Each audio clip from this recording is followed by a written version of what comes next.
ঘৰে ঘৰে বাঢ়ি গৈছিল ব্যস্ততা। এই পিনে বিমলা পেহীয়ে পুখুৰীত মেলি দিছিল হাত, আৰু সেই পিনে হাতত বাপতি সাহন ডামৰ ঘটিটো লৈ ৰজনী খুৰা দৌৰ মাৰিছিল হাবিৰ মাজলৈ। চকুত ভেজ পুৰি লৈয়ে ভগা চাইকেলখন ঠেলি ঠেলি গলটোলা গৈ পাইছিল ধুলাই ঘাটিলৈ। শান্ত সমাহিত আমাৰ গাঁও বকুল তল। কিন্তু এয়া কি দেখিছো, মাক বাপেকৰ বাবে ধুদৰ পচলা হৈ পৰা বাপু কেৱল দৌৰিছে। বাপু কেৱল দৌৰি দৌৰি গৈ আছে আমাৰ গাঁৱৰ পশ্চিম ফালে থকা তিনিআলিৰ ফালে। বাপু কিয় দৌৰিছে? বাপু এনেদৰে দৌৰি যোৱাৰ ৰহস্য কি? আহক আমি সকলোৱে একেলগে উদ্ঘাটন কৰো বাপু দৌৰি যোৱাৰ আঁৰৰ ৰহস্য। অলপ ধৈৰ্য ধৰ। কি হ'ল দাদা? পেটৰ বিষ বাঢ়িছে, টাউনৰ হস্পিটালত লৈ যাম। এনেকে ঠেলাত কিয় নি আছে? গাঁৱত এম্বুলেন্সত পাবি, এনেকে থাকিলে ঘূৰিব লাগিব ইয়াত। ৰাস্তা ঘাট নাই, হস্পিটাল লাহে লাহে যাওক, ভালে ভালে পাব দিয়ক। গোন্ধাব নেকি? তাৰে কি নহব ৰ, তই যে কলি এই গোন্ধাব বুলি। মই সেইদিনা গুৱাহাটীলৈ গৈছো, মানুহ এঘৰৰ তাত গৈ দেখো সিহঁতৰতো লেট্ৰিন একেবাৰে ঘৰৰ ভিতৰত, তাকো একেবাৰে পাকঘৰৰ কাষতে। সেইটোৰ পৰা গোন্ধ নোলাই, গোন্ধোৱা দূৰৰ কথা, সেইটোৰ পৰা সুগন্ধিহে ওলাই। বুজিছো বুজিছো। বাইদেউ, সেইবিলাক বহুত দামী লেট্ৰিন। মানে আমাৰ এই লেট্ৰিন আৰু সেই লেট্ৰিন আকাশ পাতাল পাৰ্থক্য। কথাটো তাৰমানে সেইটোহে। এতিয়া ঠাই নাই নহয়, ওলাব লাগিব।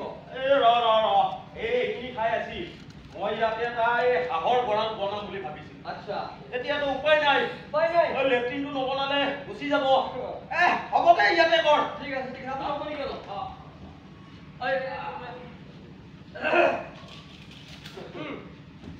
তাত নতুন ধৰিব ন?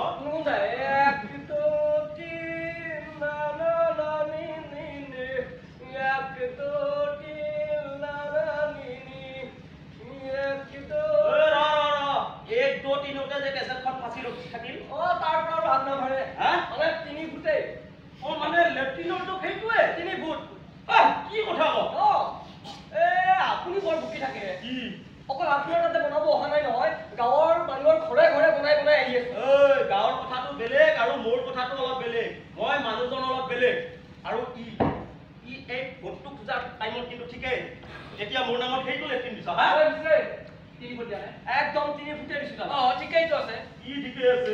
এইটোৱে লেট্ৰিনৰ যুগ। কথা ক'ব আহিছে। আৰু শুন, তই 18 বছৰ পথাৰতে লেট্ৰিন কৰিলি, এতিয়া লেট্ৰিনৰ সুবিধাটো ঘৰতে পাইছ। ভগৱানক ধন্যবাদহে দিব লাগে। ভগৱানক ধন্যবাদ দিব লাগে। যি ভগৱানে গোটেই বিশ্ব ব্ৰহ্মাণ্ডখন সৃষ্টি কৰিলে, সেই ভগৱানে মোৰ নামত এই 3 ফুটীয়া লেট্ৰিনটোহে চেঞ্চন কৰিলে। বেছি বেছি কথা কওঁ। লেট্ৰিনৰ চাইজ যদি অকণমানো বঢ়াই দিব লাগে, মোৰ নিজৰ পকেটৰ পৰা দিব লাগিব। কেনেকে দিম? এইবোৰ মই একো নাজানো। আমাৰ ঘৰৰ সকলো সিদ্ধান্ত এটা গণতান্ত্ৰিক পদ্ধতিৰে হয়, গতিকে সিদ্ধান্ত মই অকলে ল'ব নোৱাৰো।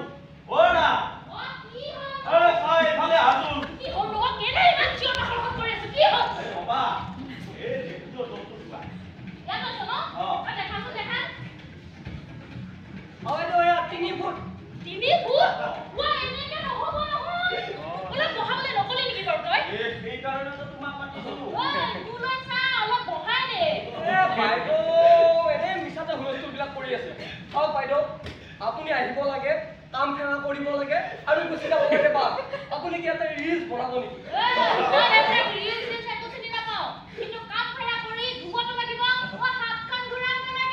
এইবিলাক কথা মোক নকব, এই তেখেতক যি কয়। আপোনালোকক লেট্ৰিন লাগে যদি লওক, আৰু নালাগে যদি লিখি লওক, নেলাগে বুলি বাছ।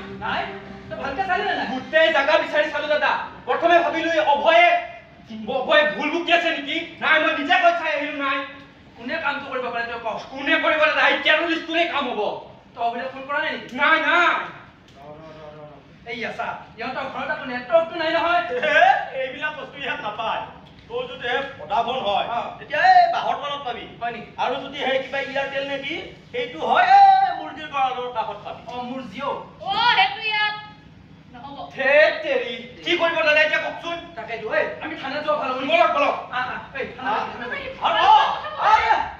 লেট্ৰিনটো কি হ'ব তাকেতো কোনোবাই থানা লগাই নেকি এনেকৈ কিবা